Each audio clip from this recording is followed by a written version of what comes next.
షేక్ మజార్ ఉంది నా పేరు. నిన్న నాకు డబ్బులు కట్టడం జరిగింది తెలంగాణ గ్రామీణ బ్యాంకు అకౌంట్లో. మే 2వ తారీఖున ఆర్టీఓ ఛానల్ అనే యాప్ రావడం జరిగింది నా ఫోన్ వాట్సాప్ లింక్ ద్వారా. నేను దానికి క్లిక్ చేశాను తెలియకుండా. క్లిక్ చేయడంతో అది అప్పుడు నా అకౌంట్లో డబ్బులు లేకుండే. తర్వాత 4 డేస్ బ్యాక్ నాకు డబ్బులు రావడం జరిగింది. నిన్న సాయంత్రం 6:30కి నా అకౌంట్లో 30,000 కట్టు కావడంతో నేను వెంటనే పోలీస్ స్టేషన్కి వెళ్ళడం జరిగింది. వెళ్ళగానే అప్పుడు వెళ్తానే 30 మళ్ళీ 20 వెంటనే పోలీస్ స్టేషన్ వెళ్ళడం జరిగింది.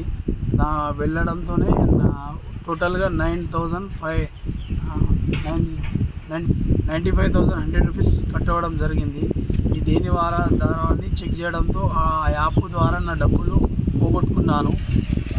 మీరు ఎవరు కూడా ఆ యాప్ లింక్ని తెలియకుండా ఆన్ చేయకండి.